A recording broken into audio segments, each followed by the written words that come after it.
The white swan sends waves of grace and wisdom across every spectrum of space and time. At first sight, we see what appears to be a swan floating amidst the highest of heavens. The viewer's initial impression is bound to be one of awe before falling to a curious wonder.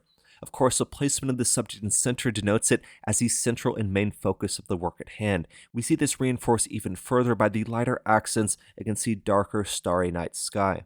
There's really no doubt that light is a key element to the visual experience before us. We see how this creates an ethereal magic that feels charmed and pure and even almost crystalline in nature.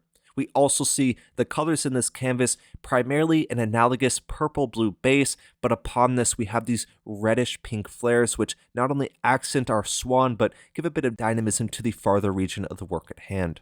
It's really hard not to feel the sense of energy offered by this scene. We see this sourced everywhere from vibrance of light, the flowing of form, and countless iridescent colors.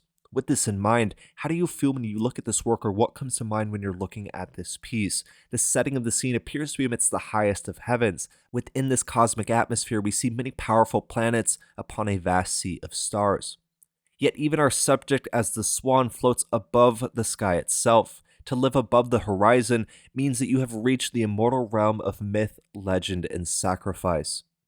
Swans are often used to symbolize grace, beauty, and wisdom. Of course, as a bird blessed with wings, this means our subject can easily reach the realm of the gods and the highest of heavens. We also see our subject floating upon what appear to be these dynamic ribbons of light. This almost reminds of a musical staff, and a psychedelic landscape transforms time and time again. Our swan is riding the wave of grace, beauty, and wisdom. Our swan has finally attained nirvana. This piece entitled White Swan exists as one piece of a two-part series, which is quite reminiscent of the yin and yang. We have the dual white and the dual black. Of course, those are definitive dualities. One defines the other simply by its existence. And the work before us was created using the base medium of AI generative art. The program used here is going to be OpenAI's DALL-E 3, certainly the most advanced offering of DALL-E to date, and we also see some additional edits in Adobe Lightroom. This could intensify light and add a little bit more saturation to the work at hand, offering even more energy, even more magic and charm to the work before us. Really hope you'll enjoy today. We talked about so many different things, from the impact of color. We talked about light as a key element to the work's visual experience, how this feels pure and even crystalline in nature. We talked about the central focus of the swan, its symbolism as grace, beauty, and wisdom. We even talked about the realm of the gods and to live above the horizon itself. We connected it to these dynamic ribbons of light that almost remind of a musical staff and are quite psychedelic as well.